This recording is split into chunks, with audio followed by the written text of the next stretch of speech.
The following is a Papi Chulo Radio original program. The views and opinions expressed in the commentaries and/or interviews in the following program are solely those of the individuals and are not views of Papi Chulo Radio, its parent, affiliate, or subsidiary companies.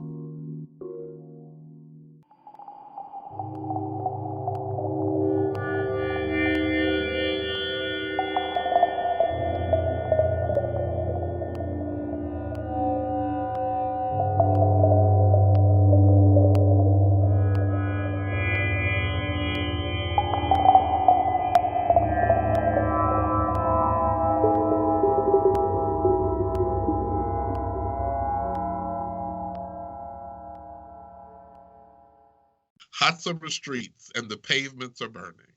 I sit around trying to smile, but the air is so heavy and dry. Strange voices are saying, what did they say? Things I can't understand. It's too close for comfort. The heat has got right out of hand. The city is crowded. My friends are away, and I'm on my own. It's too hot to handle, so I got to get up and go. Welcome, listeners and fellow travelers of the world. Greetings from Lovecraft Country, a PapiChuloRadio.com original series. Papi Chulo Radio, pop culture on demand. Today is Tuesday, October 6, 2020, and I'm your host and tour guide, Derek Anthony. As we travel through Lovecraft Country, we're going to explore and dissect the latest episode of the HBO series. Please welcome my co-host, Jeffrey Honoruz. Welcome back, fellow travelers. Priscilla Rocha. Hey, everybody. And Vanetta Berry. Hello, everyone. Let me open the guidebook so that we can explore Season 1, Episode 8, which was titled Jig-a-Bobo and aired October 4th, 2020.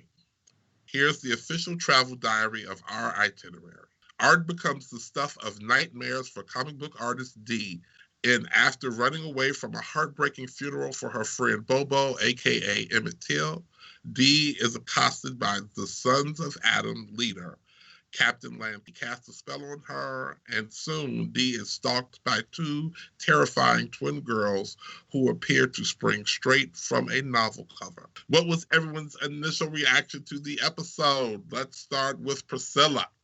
My God, this episode brought all the chills and thrills that October brings with that troll doll Topsy and Bopsy. Oh my God. And with the horror that Tick brought up, and with the horrors of ex-girlfriends coming back from the war to meet your current girlfriends, and just so much drama. It was everything. This is a great episode. I loved it. All right, Vanetta, how about you? What was your initial reaction? I had a hard time with this episode. The shock of them bringing the Emmett Till story in, even though we had a feeling, we've been talking about it for a while, the shock of that being in the piece put me it made me really vulnerable to the freaky horror of the Uncle Tom's Cabin, Jig-a-Boo characters following her. And it scared the shit out of me. 2 nights sleepless. I may not have as much to say because I didn't get a chance to watch it again, because I'm not going to watch it again. I'm not going to do it. So That happened. Jeffrey? Props to Misha Green, her directorial debut. Fantastic job. What a stellar episode. It was very suspenseful for me, not as much the scary stuff, because I didn't really find them scary. I do like horror, and I watch a lot, and so that sort of is a reason why. But visually impressive, very stunning. I thought everybody was on point.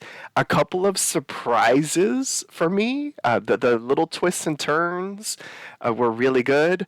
Montrose, you just know how to fuck shit up without even knowing that you're fucking shit up. We're going to get to that much later.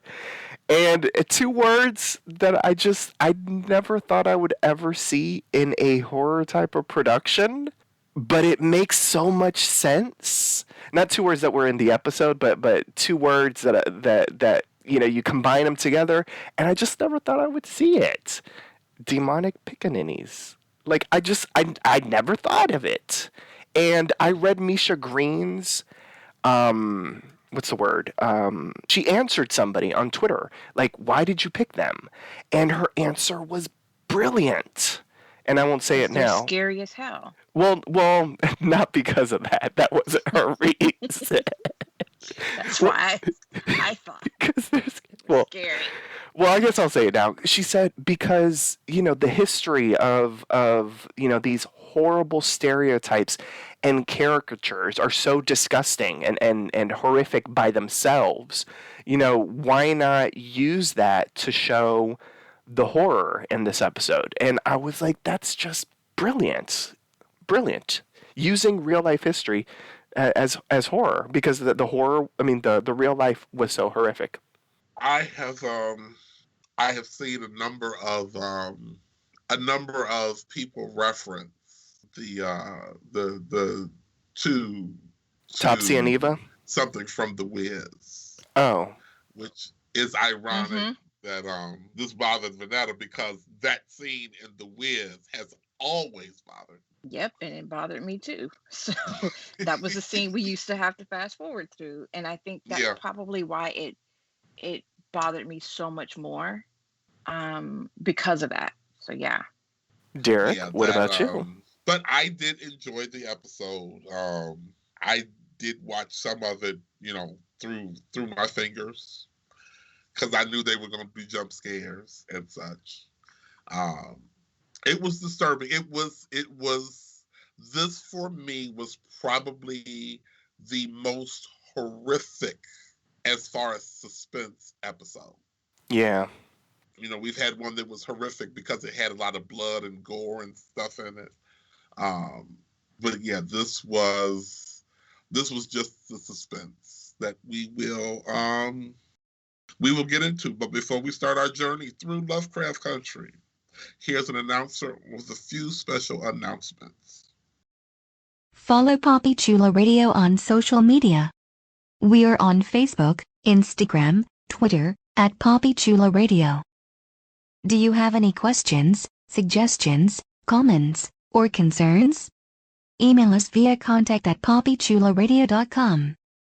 Are you interested in joining the Poppy Chula Radio team as an on-air personality? Email talent@poppychularadio.com. Binge listen to your favorite Poppy Chula Radio programs by visiting poppychularadio.com/archives. You can also download tonight's broadcast and the rest of the series through Apple Podcasts and Google Play. Just search for Greetings from Lovecraft Country and subscribe. Thanks, announcer. Okay, so I want to save the D story for last. I want to talk about everybody else, because this was clearly D's week. And props to, what's the actress's name? Jada Smith? Is that her name? She did a fantastic job this week. But we had some other things happen in between.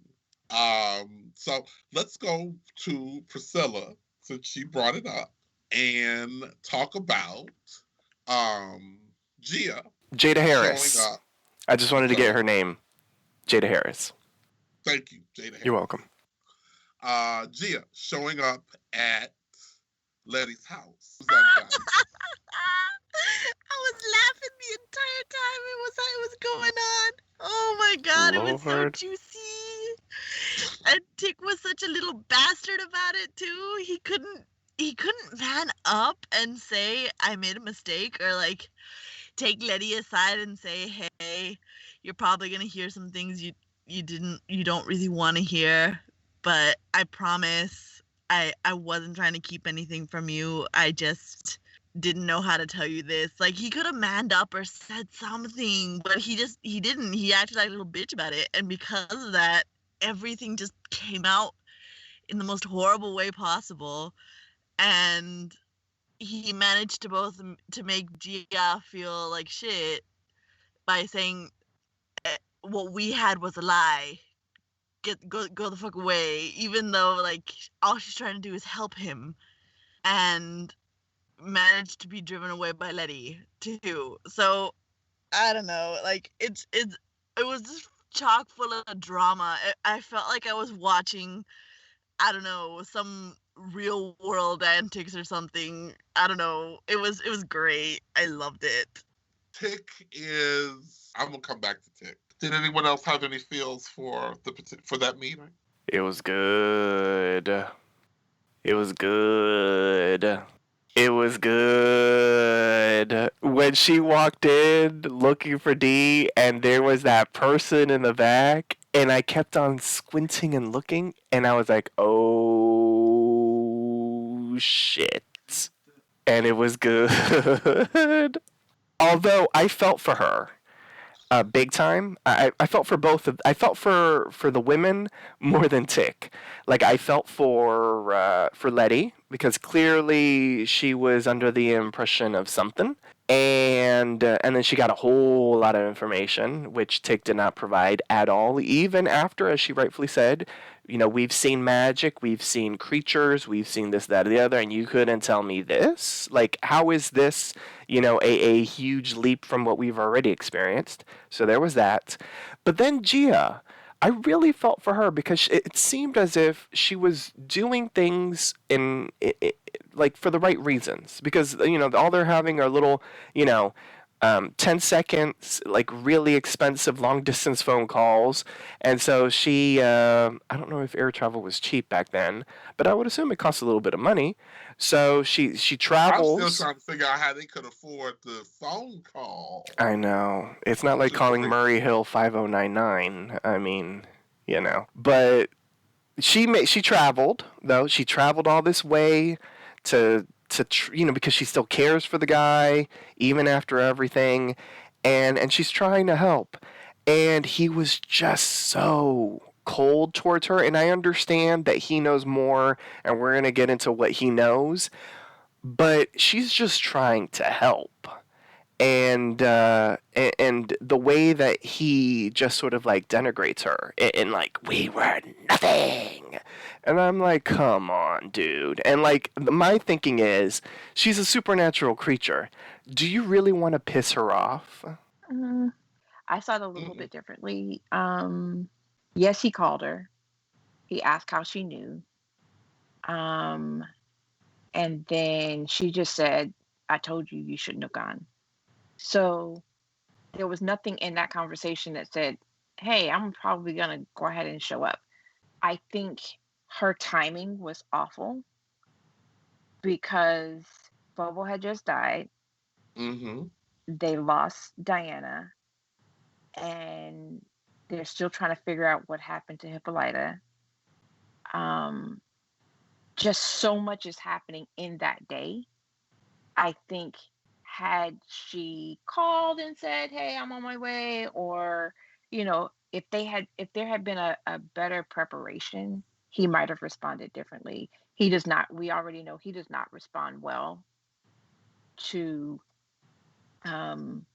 he's not very mature. He doesn't have a lot of emotional intelligence as far as how to deal with ladies. We've already seen that in other parts of the storyline. Or trauma, especially. And the way I saw it is he didn't want Letty at any point to think that he had invited her there, or that she that he wanted to be back with her.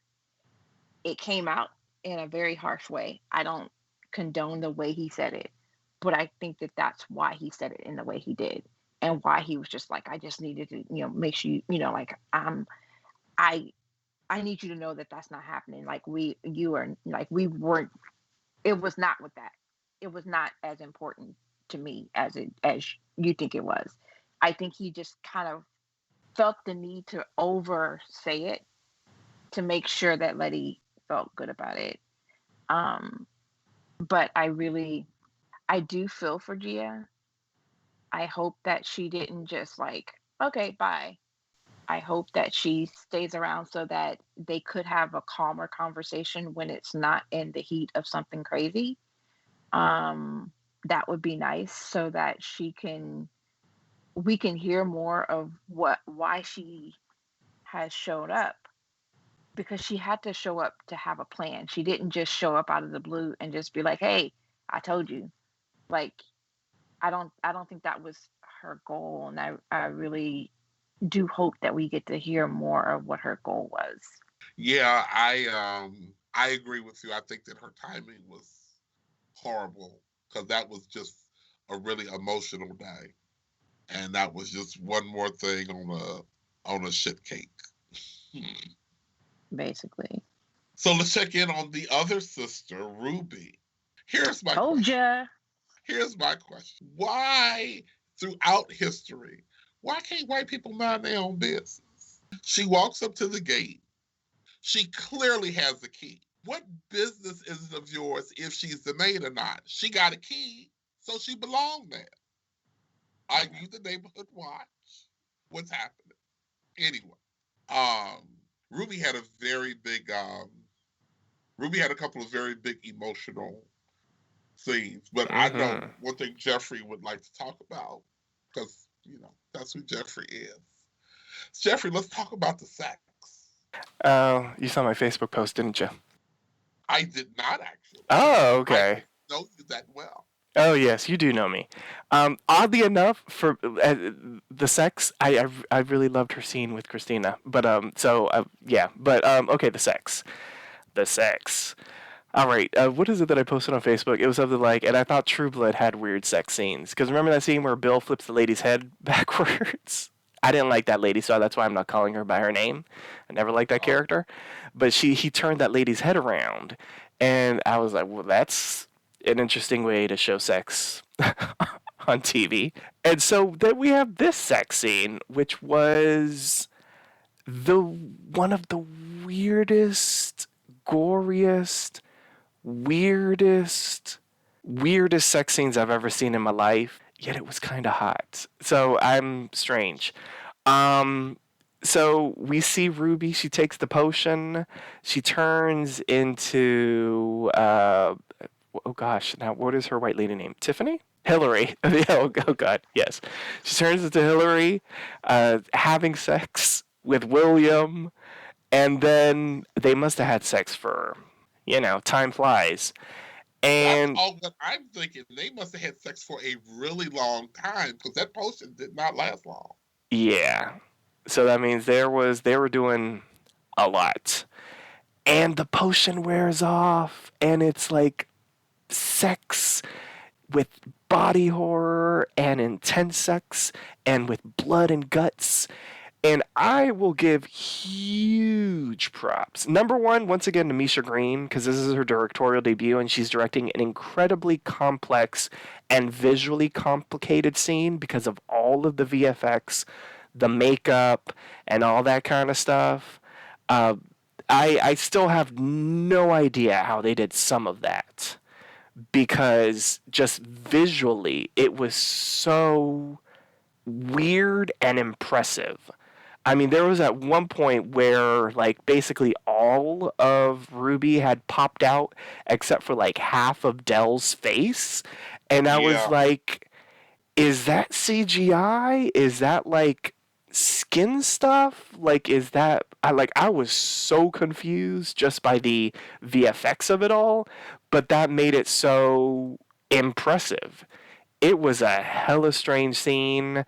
The explanation was good for Ruby, but as far as just that scene alone, it was something out of this world. Indeed, and of course, I always wonder the things like, who's gonna clean all that up? I know, that's what I still wondered. They have an actual maid. They have an actual maid. There you go. Because it's like, does it disintegrate, like, at some point, just, like, disappears? Like, what? Where does all that go? Although I will say, and maybe this is a testament to sort of like what was hinted at before, it seems like her transformation into Hillary was much more smooth this time. It did not take as much... Like, it seems like her breaking out of Hillary exerts a lot more... I don't know what you would call it, but the way it's been shown,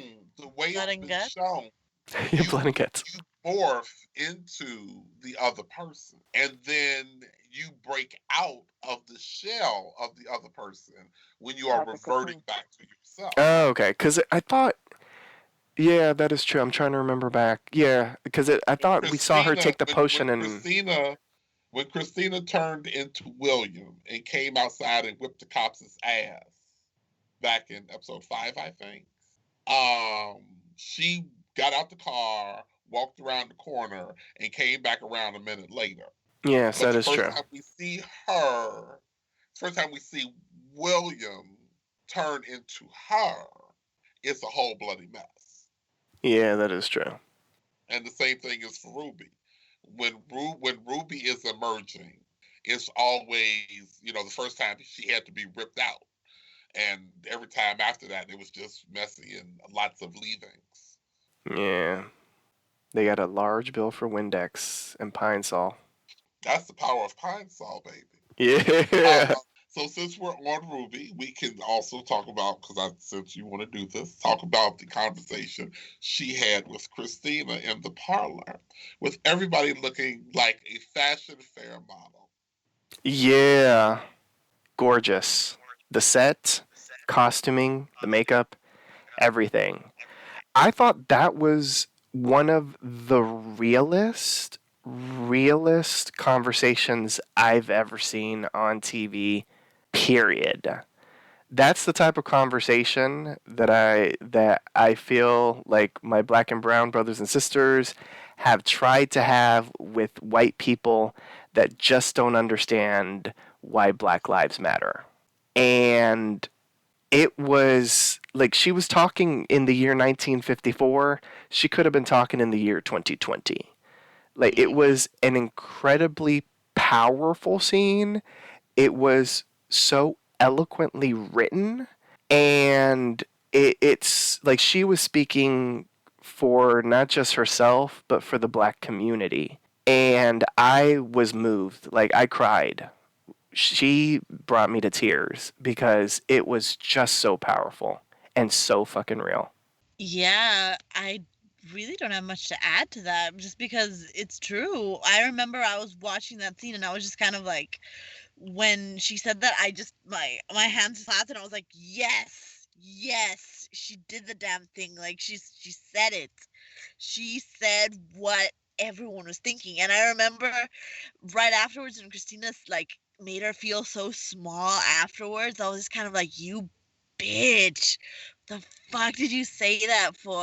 Like, like I don't know. It's just to have such a powerful, moving statement, and then to have her be made to feel so small, all because of magic. It almost feels like it's not even worth it. Like it wasn't even worth it to go through like that relationship or that moment with you. Do you think that why does Priscilla think that that Christina saying what she said was designed to make Ruby feel small? I think it was probably because Christina felt bad, or that Christina felt bad for not feeling anything at all. So she just kind of like turned it around and like was like, no, you just feel bad about wanting all of this magic and using it for your own means. You like she used it to make her feel bad about wanting magic and using magic instead of the purpose of why she used magic. And I don't know, like I God, I hate Christina for making her feel that way. That gaze afterwards that Wunmi had was just so hurt. I guess I heard it entirely different. When Ruby tells her, you know, I need you to feel these things. I need you to understand how hurt I am, how angry I am, how sad I am. Like, all of these emotions that I'm feeling right now, I need you to feel this. And Christina says, like, well, I don't. And I don't think that's why you're mad. I think you're mad because you think you should feel all these things, but you should no. She says, I think you feel mad because because of all those things, and you still want what you want. And what I heard from that was Christina pointed out something that Black women struggle with, which is feeling upset about the world, feeling helpless and upset and angry and pissed, and also still wanting to go to Macy's, still wanting to have nice things, still wanting to live in nice neighborhoods, even though you know living in a nice neighborhood is going to put you at risk of dealing with more bullshit with cops and other stuff. So what I heard from Christina was like, yes, all of that is bad, but you feel guilty about still wanting what you want. Yes, she framed it in the terms of magic, but universally, that is something that Black women struggle with. I feel upset that Trayvon Martin got killed, and yet I still want to be able to let my kid wear a hoodie. You know, it's there's anger, and then there's like still wanting to feel normal and to have this other thing. And so what Christina offers Ruby is this opportunity to, even though she's this angry, she still can escape and be normal and feel valued in a world that doesn't value her Blackness, doesn't value her womanhood. She thinks she's saying that she felt guilty about that, which she did, and that's why Ruby gave her that look in the end, because she's like, "Fuck, yes, I do feel that, and I feel like it's not to cancel out all the other emotions that she's feeling. It's just that you feel guilty for having a want that is not part of the struggle." And that's something that I personally feel. So that's how I read that whole scene, and I was just like, fuck, they both are speaking truth to power, even though we don't really necessarily like Christina's take on it. She was incredibly intuitive and correct, and it, in my head, it put me in a mindset that Christina actually listens to Ruby and cares about Ruby. Because at first I was like, I think she's still trying to use her. I think she's still trying to use her. In that moment, that's when I was like, she's really like paying attention to Ruby, not just to manipulate. This is like, she cares about her more than I thought and originally. That's what I took from it. I think that she confirms, I think Ruby confirms what you're saying, Vanetta, when she has the conversation later on in the dark room with Letty. Mm-hmm. Where she says, I can't remember exactly what she says, but it's something to the effect of, I'm tired excusing myself for being in spaces that are not made for me. Mm-hmm. Yeah. I will tell you one of the other things I took away from that conversation. I saw it very much, and I've had this conversation with several friends before. I took that very much as the conversation of a interracial relationship.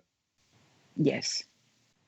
And how if you are not a person of color, there are going to be things that I'm going through that you just are not going to ever be able to understand, because you're not going to feel the same way about it that I feel. I have to. Okay, so let's segue to Christina. She had an interesting week this week. She got to look fabulous. She got her key to the time and space machine. Yeah, I'm still not. I want to get on Tick separately, so I'm just gonna say she got her key. She got her key. She got a woman. They had that conversation. She made a deal with Letty, and then she did something really, really interesting and disturbing. How did everybody feel about Christina making the deal with the two guys to basically treat her as Emmett Till was treated? All right. Oh gosh. Well, I was 50% right. I didn't want to be right. Okay. It was her trying. This was clearly the result of her conversation with Ruby. Number one. So it was visually, because I read a whole bunch of comments on it. Some people did not like it at all. But I think if they wanted to show the horrors of what happened to Emmett Till, and I think a lot of people forget, at least those out there that might not be as knowledgeable about it, they might not know that I mean, they did this to a child. And so I guess it's better to do it on the white woman than to sort of re-traumatize the black community by showing, in essence, black torture porn, by doing it on a black character. So there was that. But some people I read still did not even like seeing it on period. I thought her reaction was interesting because I think her reaction was twofold. Because I also read some people didn't like her reaction.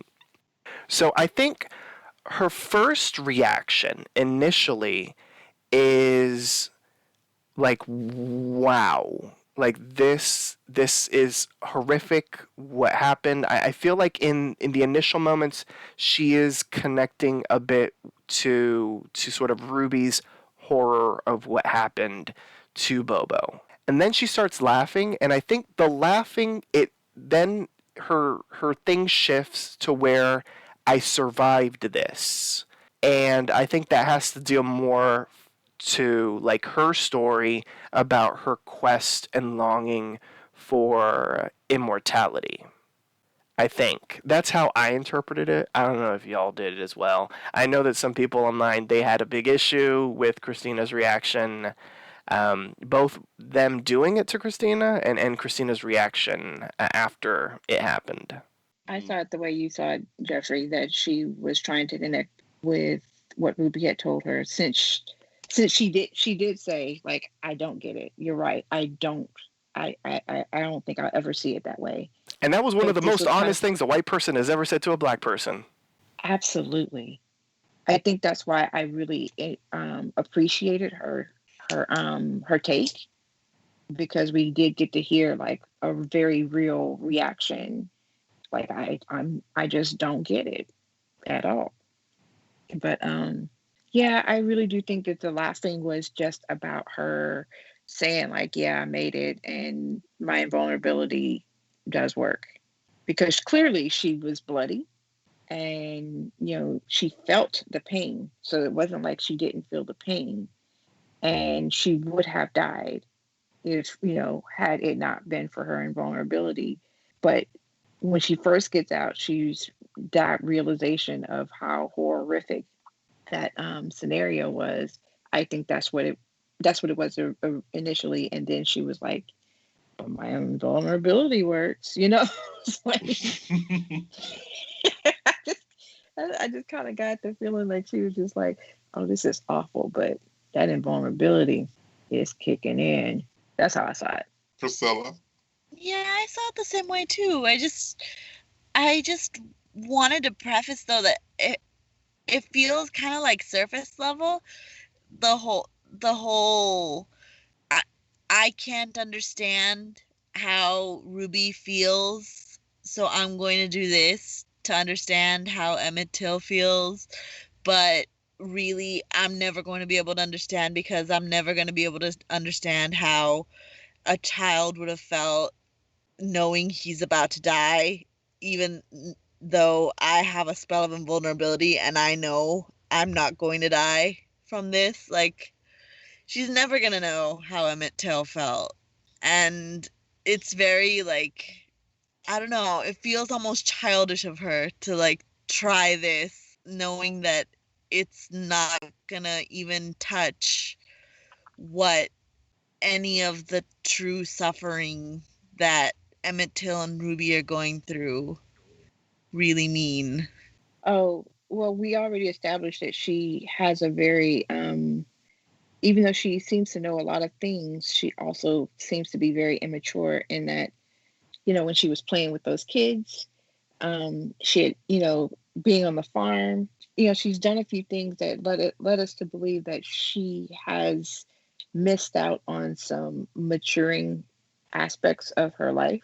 So yeah, it is pretty immature to think that this is the only way she could have empathy, but it's also keeping with her character. So Yeah, I agree that I give you an A for effort, but the truth is you were never going to understand what was happening because you still were never in that position that Emmett Till was in.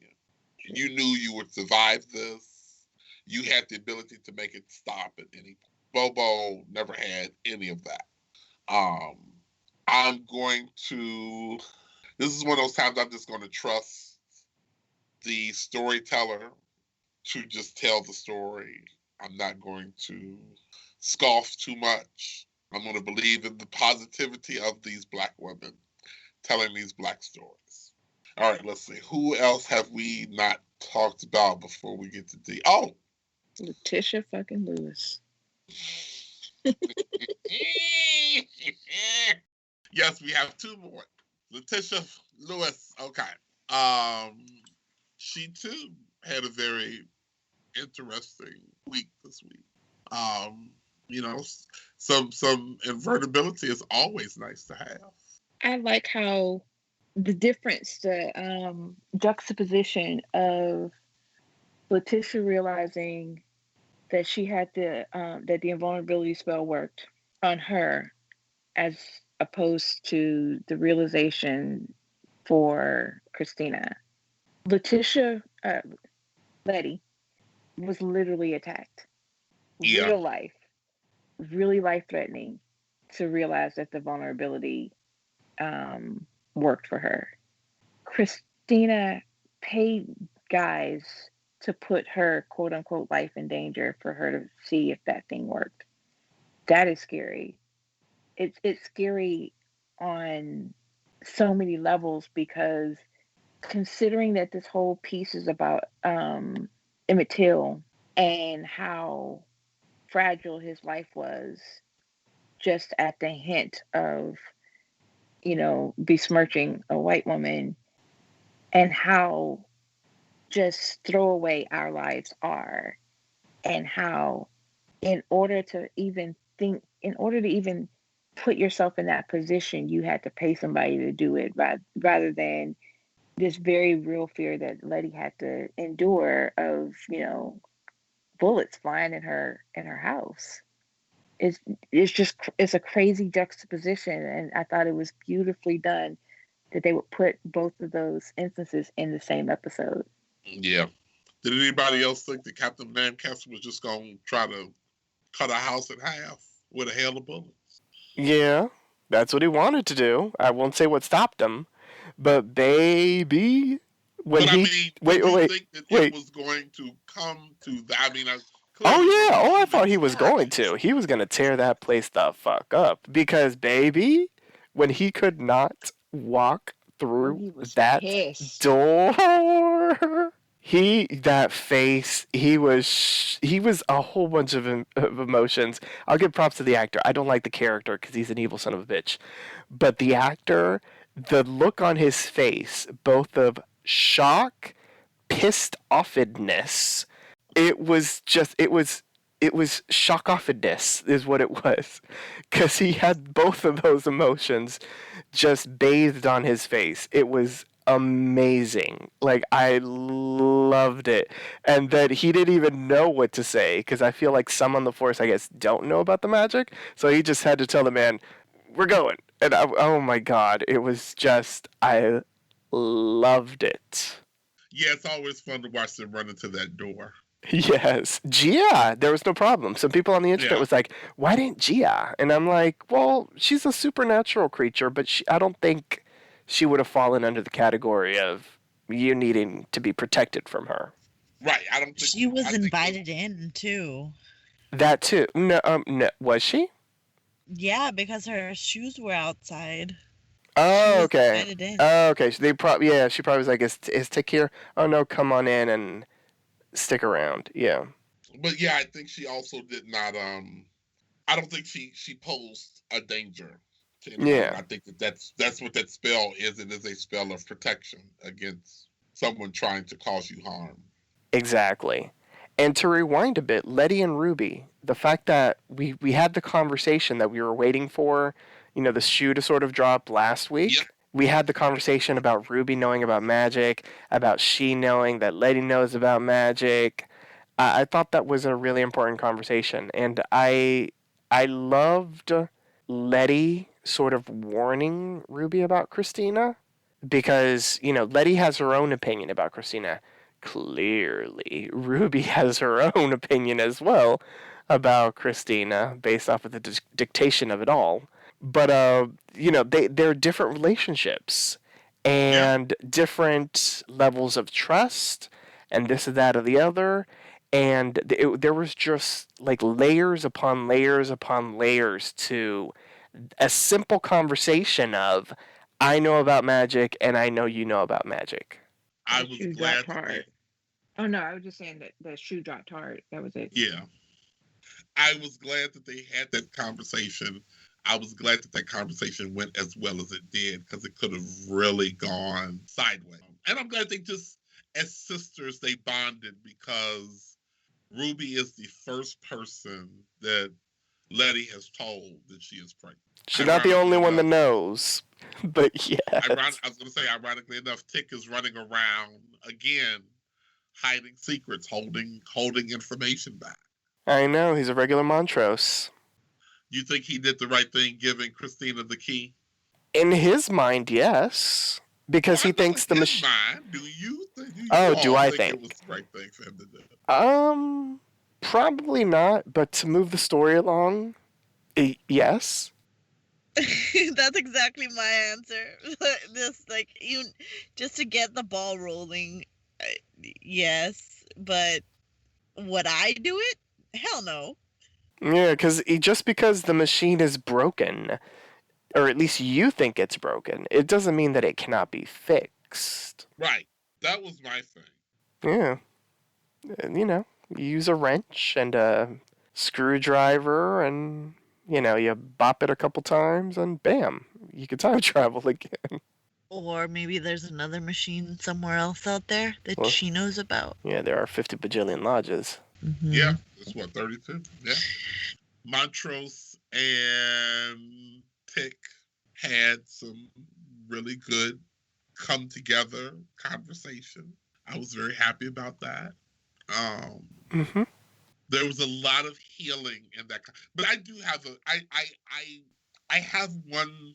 Well, there's many things that bother me about Tick. One of the larger things, and hopefully they'll be able to explain it within the next 2 episodes, is why Tick is so in his parents' business about their relationship. Because that didn't have nothing to do with you. Yes, your father was a monster. Absolutely. I'm not taking any of that away from you. But the whole, did you ever cheat on her? That ain't none of your business. That ain't got nothing to do with you. Did you physically want for anything that I wasn't there? Or am I alone? Well, I would disagree with you. I don't know if everyone else would. I think it's a cultural thing because it might be, I don't know, because in the Latino family, like, you're very attached to your mom and you're very like, did you ever cheat on my mom? Like, as a son to your mom or to your dad, like, of course you would defend your mother over your father. Like, it's just a thing. So it didn't seem weird to me at all that he would say that. Yeah, it didn't seem weird to me either. It might be a Latino thing. But also, I mean, he's a grown-ass man now, and he had found out all this stuff about his father. Like, I think what he asked, I don't think he did it in a disrespectful way. I think he was still respectful, but he had all these questions that he needed the answers to. And I didn't find any of it out of base or completely inappropriate either. I'm with them. I really thought he was really respectful. He did not call him out his name, which we heard him say that name last week. And I was so afraid he was going to go there and it would not end well, but he didn't. So I thought that was good. And also, I think this gives just another opportunity for Montrose to have come clean about Tick's actual parentage, because that would have been a great time to say, Yeah. yeah. So about that, He like, had rip the two freaking moments. Band-Aid off. Vanetta, he had two moments. And then the second moment, he did the, oh shit face. And I was like, Yes. and I'm like, is none of this in the book? Like, does he maybe not already know? True, because he did not. Yeah, that's true. Because Montrose didn't read the book, but Tick did. Mm-hmm. Hadn't thought about that. Yeah. So, but we did discover some more. I don't think that Montrose would ever come clean about that, because I think we learned a whole amount about Montrose in that conversation that he had with Tick about why he married Tick's mother in the first place. It was that whole, we were both looking for family. We were both looking to have family. Yeah. And he considers Tick his son. So I don't know that he would ever tell Tick that George is his father, or there's a possibility that George is his father. I agree completely. And he's dyslexic.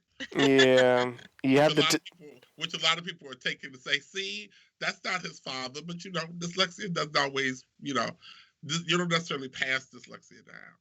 Yes, but the gag is you have the dyslexic person reading a spell. He helped him with it a little bit. Yes, no, but the gag, the gag. Like, yeah. Are we sure he said the right spell? He added a little bit of flavor to it. That's why the demon that came out has extra arms and shit. I know, right? Oh. Does it? No, it's just really big. Are we going to talk about that now? Yeah, sure. Let's talk about that, because I have a theory. Okay. Well, wait, we even skipped. The book is written by Tick's son. Yes. George Freeman. Which I said last week, but I thought it was Uncle George, not Son George. Correct. Same here. So that means he went into the future. So that means 1950s. He maybe was in the 90s, 2000s? Because he was talking about white people are angry. White people were rioting. Maybe 2020? Maybe it's January 2020. 2020, maybe. Not necessarily. Oh, no, Tea Party. Right? I'm sorry, I thought he just said that black people were rioting and black people were still angry. I thought he said white people. Yeah, I thought he said white people too. Oh, okay. Because the Tea Party as well. He could have landed in that portion of time. True.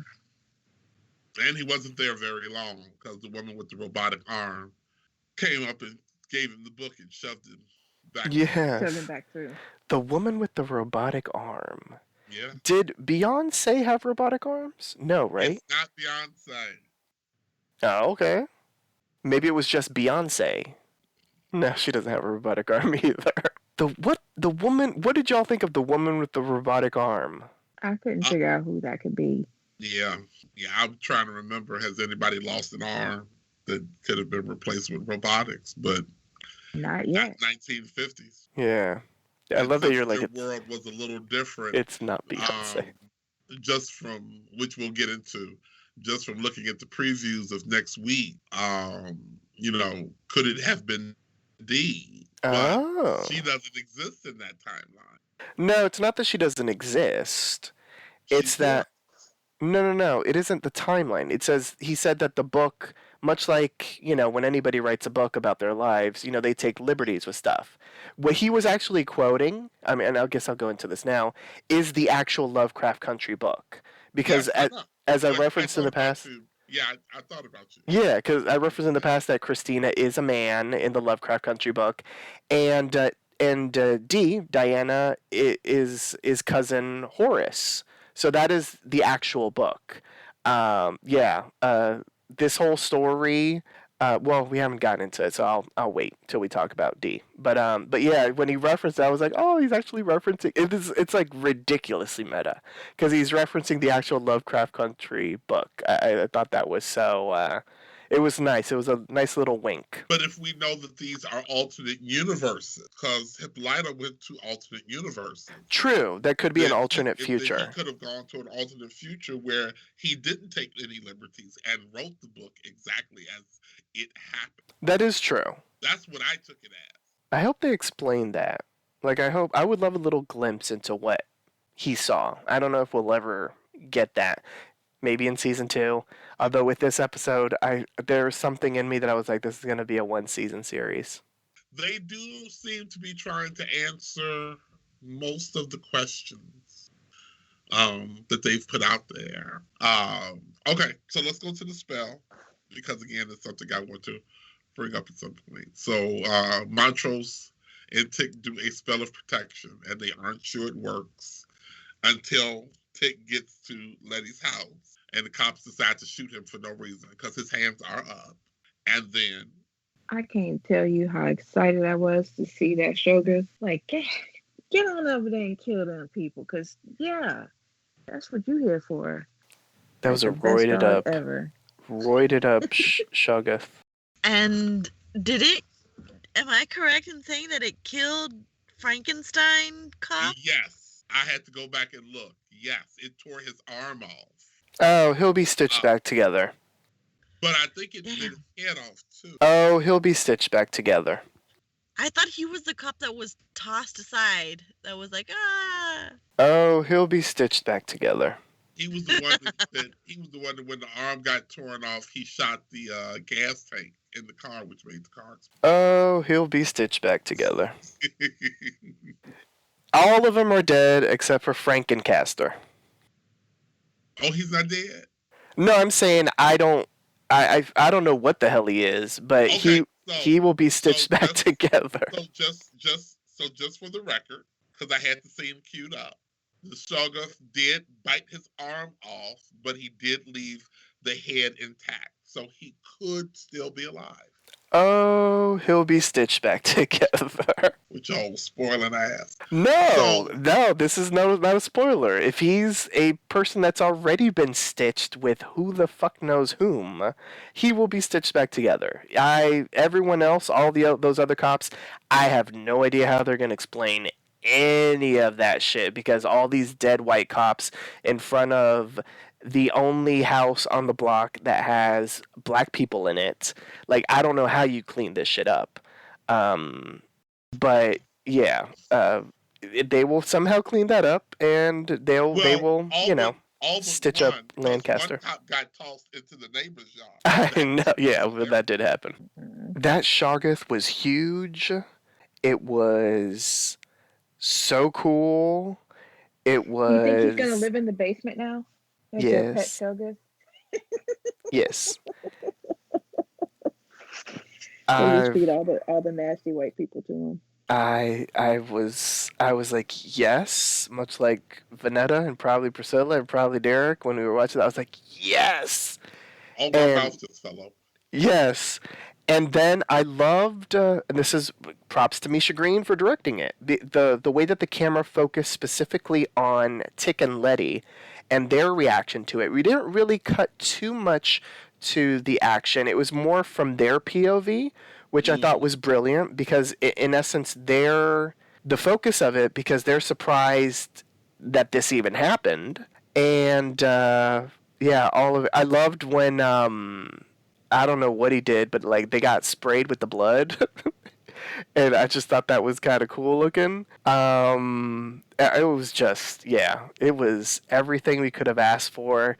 Once again, as Derek said, and as I sort of hinted at in my initial reaction, this was an incredibly suspenseful episode. Like, I was on the edge of my seat based off of just the action on the screen. And that sort of final, I don't know how long it was, maybe 2-minute section when the Shoggoth was just wreaking havoc on all the cops, it was like the relief and the release that I needed from being on the edge of my seat throughout the entire episode. I'll give you that. I will give you that. Now, here's my theory. Bear with me. This is not the first time we've seen this particular Shoggoth. Explain. So, You know how nothing gets wasted in the show? Like every frame of it is important. We never got an answer to the Shoggoth that was born from the cow in episode 2, Whitey on the Boat. Mhm. So I had to go back and I took my red yarn with me. Oh, Because I got a whole wall up of red yarn and pictures and shit. I love it. They love you at Uh, Kinko's. Um, and the Shoggoth that Christina helped deliver from the cow. Now, it's hard for me to say for sure because the scene was shot at night and it was dark. But under all of that afterbirth, that Shoggoth looked very black to me. Okay, because I did notice that in the internet. People were like, that's a darker Shoggoth than the other ones. Some people were saying, I don't know, this is just nuts. Some people I've heard it, I'm sure. Whatever you're about to say, I'm sure I've heard it. Some people thought it was Montrose. People thought it was Montrose or Hippolyta. Oh, Lord. Not Hippolyta. Some people can't TV well. That woman has been through enough. Like, she does not do... She was How do you go from dancing with Josephine Baker to being a Shoggoth? Now, Montrose was across town with Dee, so it couldn't have been him. Yeah. But yeah, that's my suspicion is that this is the Shoggoth that Christina birthed out of the cow. That's interesting because that means she's got a long game then. Which, but I've been saying she's got along the whole entire time. I've been like, she got her plan. She got plans within plans. Now, do we think, because this is something we didn't really touch on, do we think her plans are what Tick thinks her plans are? I don't think that Tick is very good at chess. I think that she is excellent at chess. 3-dimensional chess. Klingon Absolutely. chess. I was going to say Klingon chess because she is, like you said, she has plans upon plans. And I think Tick is still thinking way too small. Yeah. He's playing checkers. And he's incredibly reactionary. And that's so problematic to me. Yeah, I don't think we actually know what I know we've heard what she has said to people. I don't think we actually know what her whole plan is. I think that, again, that is something she keeps between her and William. Yeah. All right, and now for the star of the week, the story of Dee. Props to the opening at the funeral. I opened with the lyrics from Cruel Summer. Mm-hmm. But again, I think about you all while I'm watching this. So, Priscilla. Yes. Do you know who Bananarama is? How much did Cruel Summer bother you? It didn't bother me. I liked the opening. That's funny. You know what they should have done with it? I wish that they would have gone like how they do it on like trailers. I wish that they would have slowed it down a little bit. Slowed it down? Yeah, it was a little. It didn't bug me, but it was a little too peppy for because like in essence, we're seeing our characters wait to go into the public viewing of Emmett Till's mutilated body. So for me, it was just a tiny bit peppy for it. Had they slowed it down, kind of like how they did, I got 5 on it for the Us trailer, or Say My Name for the Candyman trailer. I think it might have been a little bit more haunting and given it a little bit more of a horror vibe versus it's a cruel, cruel, I think because this was not a quote unquote horror part of the episode, I think this was more of description. They've done very good with, again, the music telling a story in itself. And if you go back and pay attention to the lyrics just work very well for what's happening at this time. I don't deny that. So yeah, I don't know that I would have slowed it down. But we're at the funeral, and this is something Vanetta will probably back me up. This is something that adults tend to do. We talk about the children to protect the children without actually paying attention to the children. Oh my God. So bothered me so much. The entire thing. This girl doesn't have her mama, and y'all so self-absorbed, y'all lost her. You knew she was in danger and you lost her. And then when she did find you, you dismissed her. Oh my God, I was so pissed. I was so pissed. Oh my gosh, I was so angry. I just wanted to choke every last one of them 20 somethings. Just line them up and slap them all one big slap. And then I have a question for you, because he's the elder and he's fucking up. Well, no, I have a question. This is a follow-up question for Vanetta Berry. Okay. Did they dismiss her, or was that a part of the spell? Where the spell is she can't tell anyone about her interaction with Lancaster. So The spell hasn't been cast yet. No. Remember, well, no. At the very beginning, they're still in line. The spell hasn't No, been cast that hasn't been yet. cast. No, but she's talking about later on as well. And I'm assuming when you say they still dismissed her, you're talking about Letty and Montrose in particular, right? So the spell has been cast on her.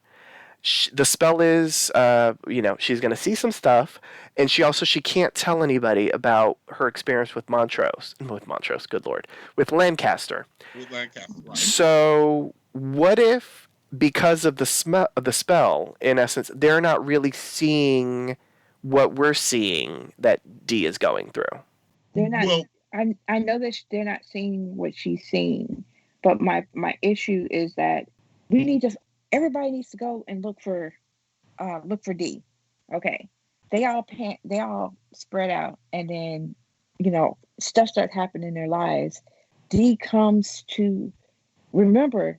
They live on the south side. Dee comes all the way to the north side to Letty's.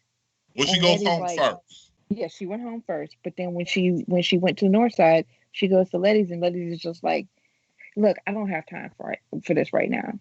I understand you going through something, Letty, but now is not the time to be dismissive of her. She just lost her best friend, and none of the adults were there for her." Right. That's what I was pissed off about. And if they hadn't lost her in the first freaking place, she wouldn't have been vulnerable to Lancaster in the first place to have the spell put on her. So yes, I am very, very pissed because I feel like every last one of them had a hand in what happened to Dee. I agree with the first part. I don't think they shouldn't have lost her. The stuff afterwards for me gets a little murky because I wonder if some of that is part of the spell.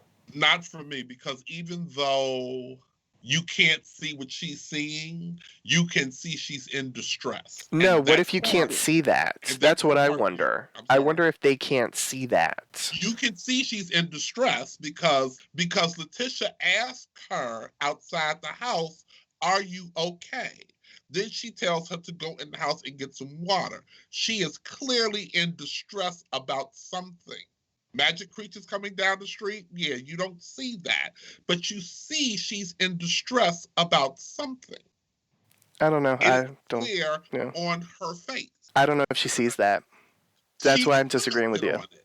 So she clearly saw it. It's right there in the text. It's right there in the scene. She actively comments on it. But she's trying to get to the church to handle her business. We're just going to disagree. I let you say what you said. I disagree with it. Okay, I mean, you know what? Here's the thing. You don't have to agree with it. I know I'm right because it is on the TV screen. I don't know. I do wonder. I don't know. I feel like part of the spell is that they don't really fully see what she is going through. Well, because I feel like the normal reaction is to try to help her. And both Montrose and Letty were very dismissive of her, much like what Vanetta was saying. And that is the point that Priscilla is making, that all the adults were so involved in their own thing that they left her vulnerable. No, I agree with that, but I don't know if they really fully saw how she was reacting to it. Because, like, go get a glass of water and she's looking horrified. Like, that's not the right response for it. So that's why I don't agree. I think there's something more to do with that. And I think it has to do with the theme that they were going for with the whole horror schematic theme. And I think this was talked about in the podcast, that they go for Lovecraft County, that they were going for how Black girls are ignored, or their problems are looked down upon in society, and therefore, like, it turns into this spiral of just like them going to hell and the community like ignoring them or not paying attention to them. So in an essence, like, you kind of both are right. Yeah, that's what I think. That's what hurt me. That's what got me the most about this episode, and the creepy things following her. That was really but the fact that they just kept not listening to her, that bothered me so much. Yeah. Did anybody think that? I mean, don't get me wrong. That scene in the alley was horrific as is, but did anybody else think that scene was going to go in a completely different, horrible direction? I thought when she got scratched by the white, by Bopsy, I think. Mm-hmm.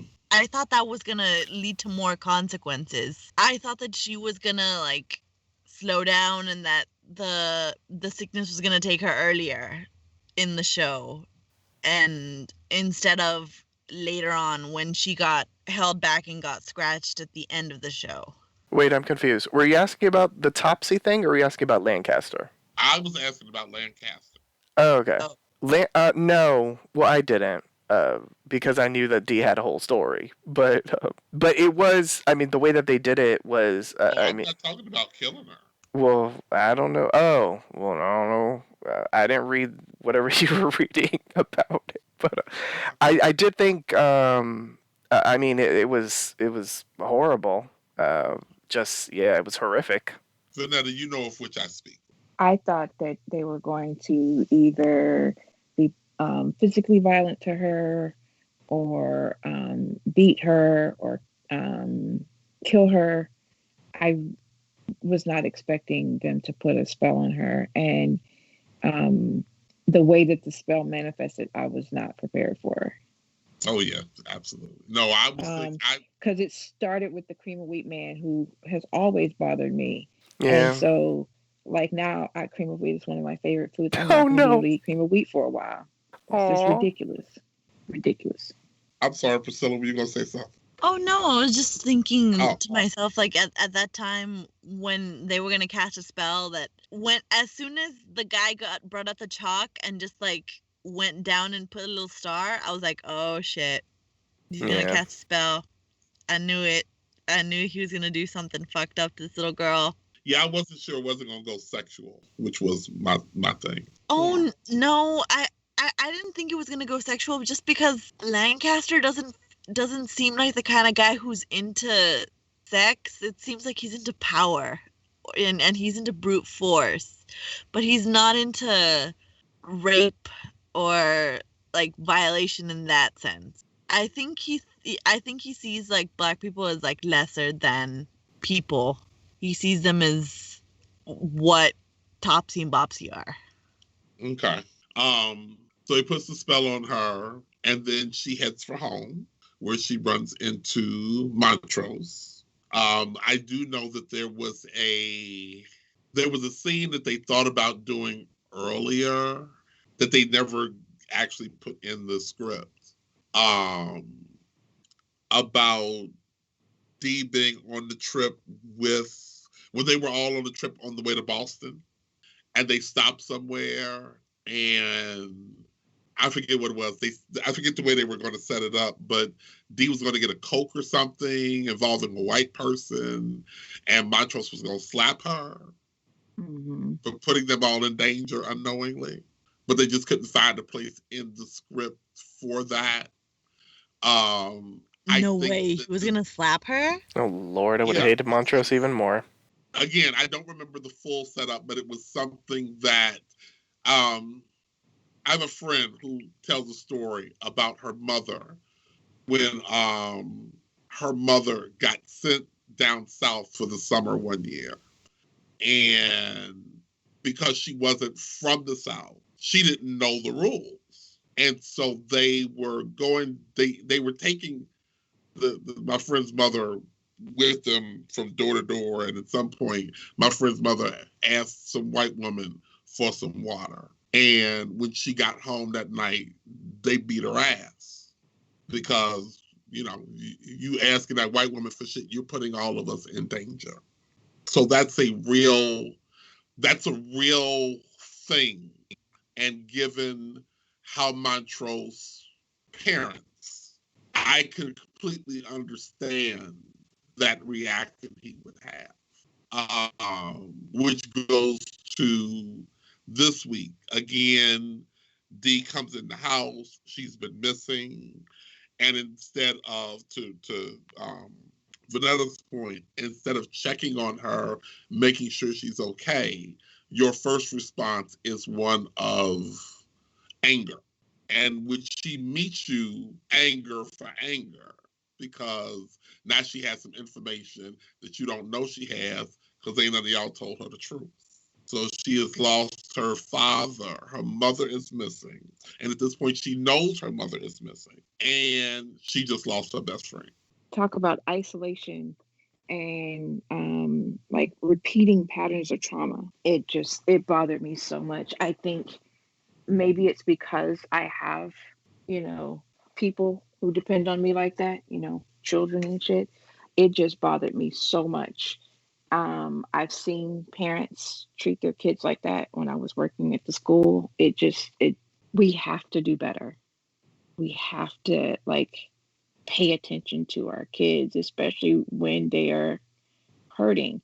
So all these grown folks specifically were so disturbed about Bobo dying in the way that he did, and yet so consumed that y'all lost her, berated her, dismissed her, showed her anger, and she was going through, and you don't even know what she's going through. You didn't even ask.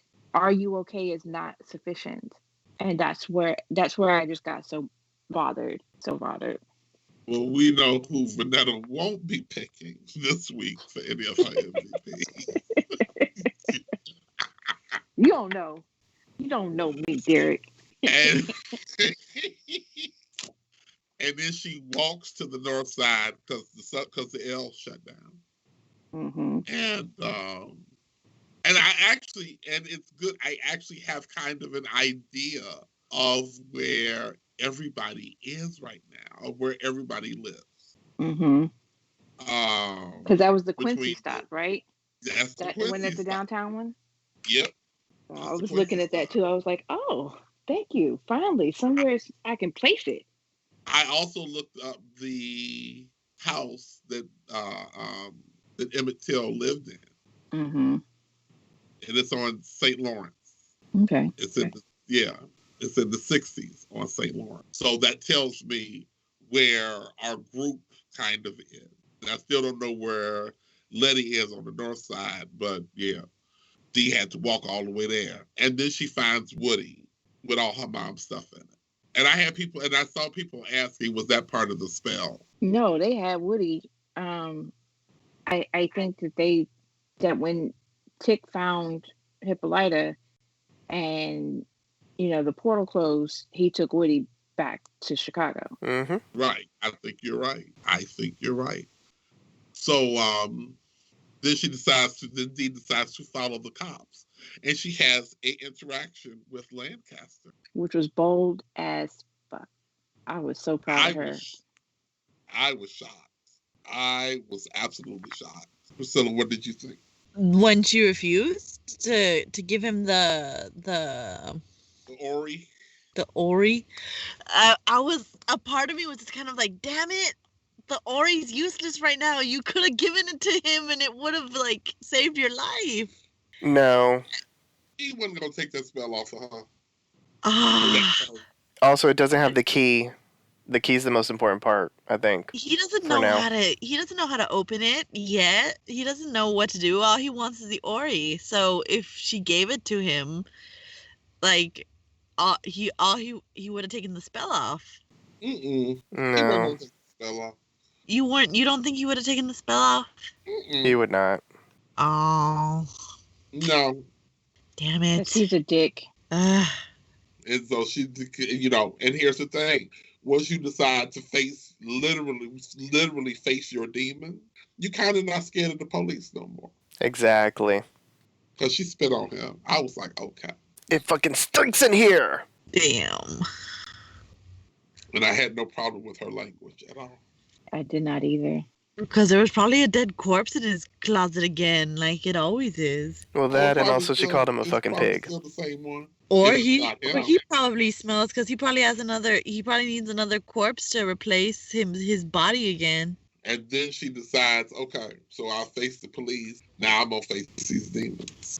Yes, She's facing her demons. she is. Okay. I have a bunch of things to say. First off, the narration.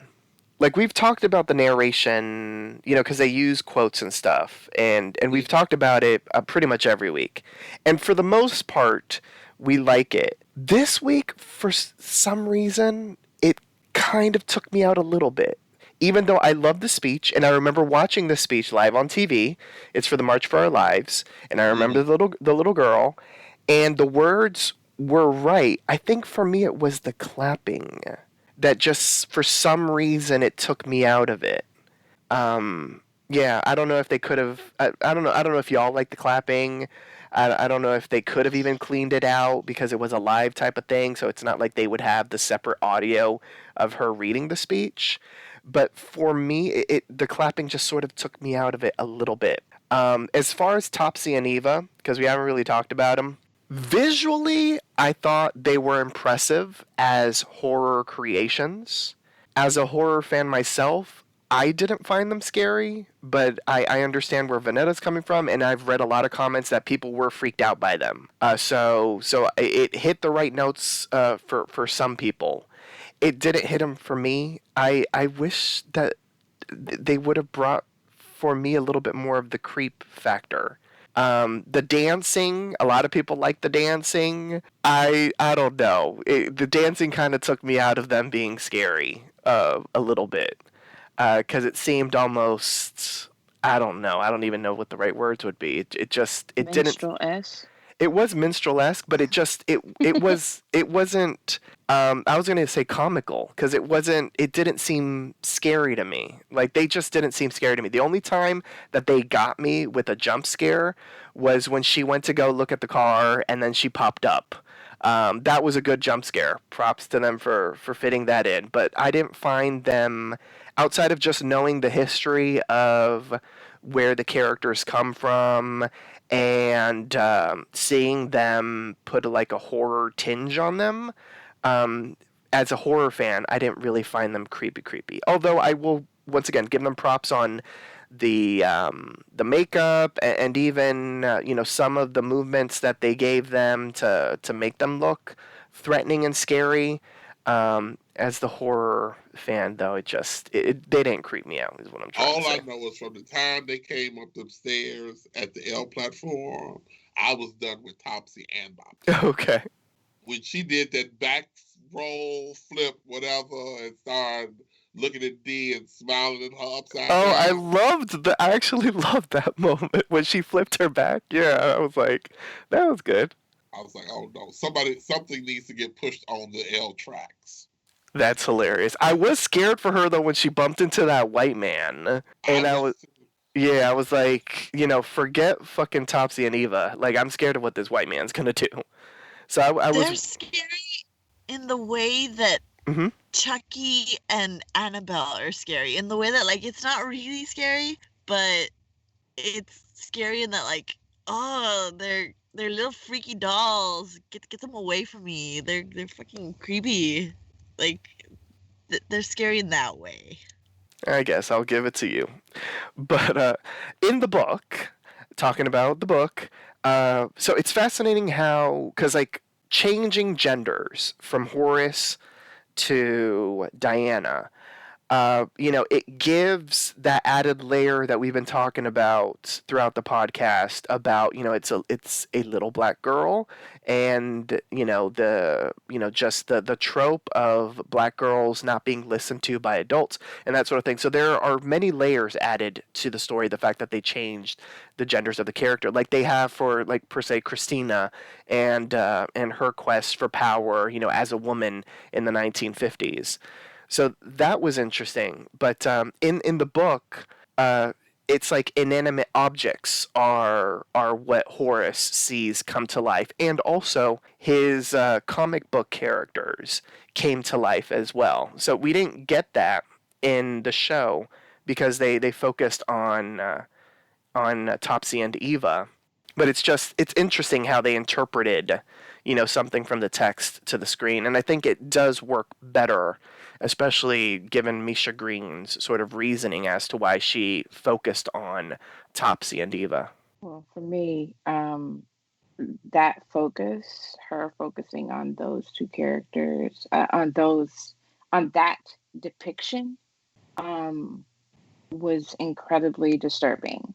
It was disturbing before I knew that that's what was going to happen. It was disturbing just to see the book on the shelf. I can't tell you how many times I don't wear red lipstick because I don't want to be in any way associated with a Jig-a-Boo type of character. As a dark-skinned Black woman, there is fear about wearing red lipstick. Think about how many women wear red lipstick every day, and then think about if you consider buying red lipstick and you thought, oh, I don't want people to think a stereotypic thing about me. Or I don't want to eat watermelon in public because I don't want people to think this stereotypic thing about me. When I locked my hair and I was going through the stage where your hair it sticks up.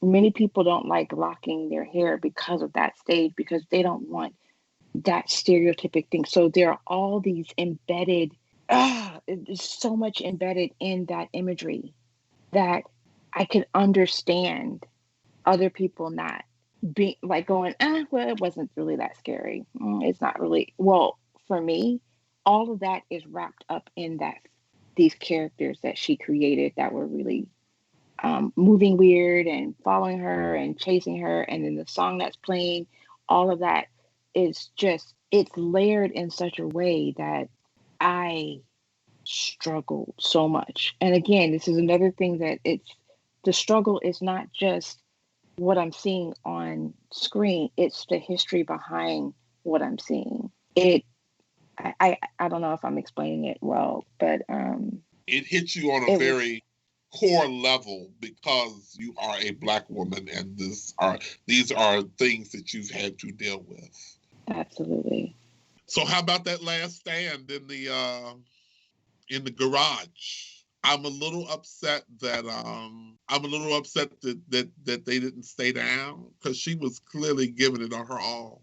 When Topsy kind of laughed and came in through the back alley of the room, I was just kind of like, oh, that's it. This little girl's gonna get screwed over. There's 2-1. Well, no, that was Eva. Eva follows Topsy. No, because Eva was the one that was getting screwed over at the very beginning. She was the white one was the one that was getting hit at the very beginning, and it was Topsy, the one that was laughing, that was about to get in. Oh, okay. I have to rewatch that, because usually the stereotype is that Eva follows Topsy around, and Topsy's the one that causes the mischief. In this case, Topsy was the one that was like, ah ha ha, and she was about to get in again. Speaking of, so Montrose comes in and D is swinging. Mm. Now, Jennifer, do you think that he recognizes she's upset about something? No, because he fucked up. If he had recognized, he would have let her keep swinging. It's fucking Montrose's fault that Again, she I'm not succumbs. saying that he saw what she was swinging at. No, I know. Yeah. I understand why he did. I understand why he did what he did. I never understand that action in people, but I understand why he did what he did. I don't understand grabbing people when they're in the middle of a fight or something. I don't understand grabbing people. When people are in fight or flight scenario, I don't get putting your hands on them. Yeah. I don't either. Because But I was Montrose. so mad. Yeah. So I don't know if you guys watch the Winona Earp show. There was an episode where Winona's being attacked by this demon that only she can see. And, you know, what's his name? He comes there and he's like, what's going on? She's like, don't you see him? He's about to get, he's about to get me. And he says, I don't see him, but point me in that direction and I will kill this son of a bitch, right? That's you want more of hearing, that. seeing, paying attention to, like, I don't know what you're doing, but I need to help you whatever you need right now.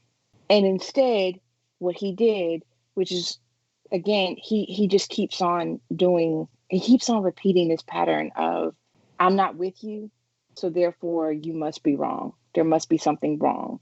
And like grabbing her in that way. And then you see her arm being ripped to shreds. And you just still sit there and hug her. I'm sorry. You need to have hugged her earlier. You needed to have hugged her when she was at the freaking funeral. You need to have hugged her when she came into the house earlier instead of yelling at her. Now is not the time. Mm-hmm. It's like the one time Montrose really wants to be nurturing is like the wrong time for Montrose. But the problem is he doesn't know how. Yeah, there's that too. We got a whole Montrose history tonight, about, again, why he thinks the way he thinks. Yes, but it doesn't mean that he did not let that girl down. Oh, absolutely. I blame him. He's the most blame for what happens to her. For her succumbing to whatever the fuck. Because it looks like her veins were turning black. So they've infected her with whatever is in their, the long ass nails. But I blame Montrose. He didn't even ask or anything what was going on. He just goes and hugs her. Or tries to calm her down by embracing her. And I'm like, that was just not what was needed at that time. Especially because she's beating what you think of as just air. But she's definitely emotional about it. Let her get it out. You let Tit get it out on you. So obviously you know how. It just, oh my God. He was scared he was going to get hit by the bat. That's what it was.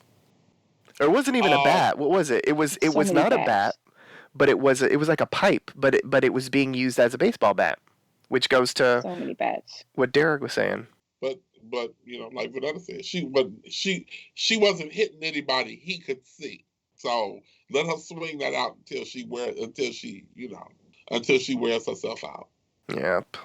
Or start hitting too. I will join you in your delusion, man. My kids have delusions and, they get all scared about something. I join them in it. Oh, that's awful. Yes. Let me help you. How can I help? Vanetta, as an artist, can you draw that fast? Yeah, that's nothing but adrenaline. Oh, by the way, my friend who does the artwork for it posted those pictures. I had to get off her page. All right. Anything else before we head on into the home stretch? Fucking Montrose.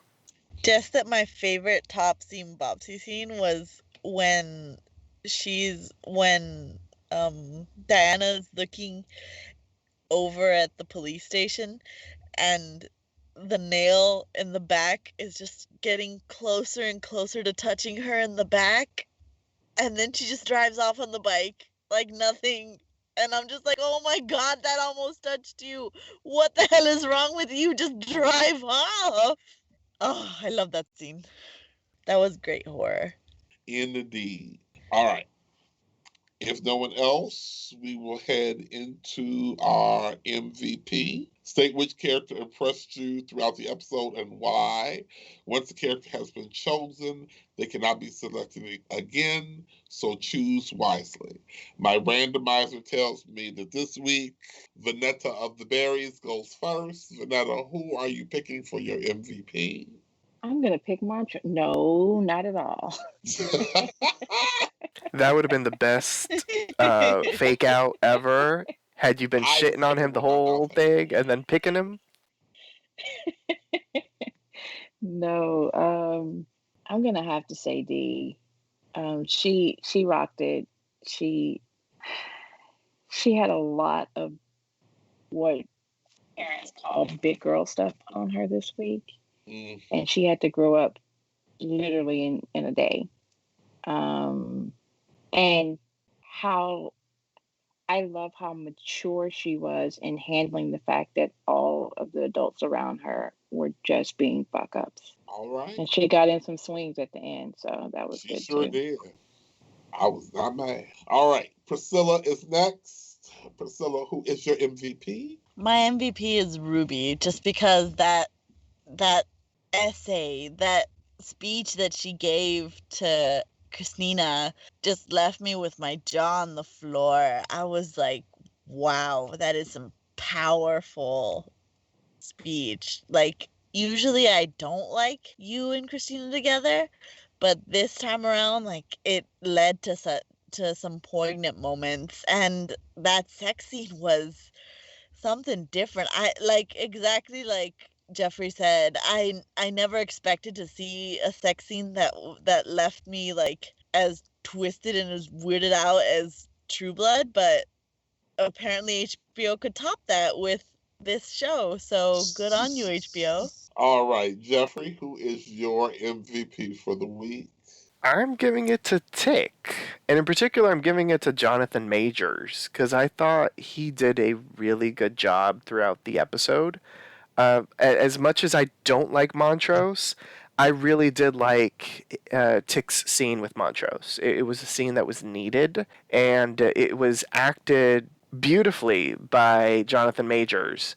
You know, Tick is such a difficult character to love. There are some people on the internet that just they love them some Atticus, and he can do no wrong. I kind of look at them with a little bit of a squint because I feel like Tick does a lot wrong, especially how he reacts. As Vanetta said, and as Derek, as I think we've all said, he is very reactionary. He and his reactions are very extreme. There's a moment where he's talking with Montrose and he's sitting down, and Jonathan Majors throws in like a little child, almost like temper tantrum thing. Did y'all notice that?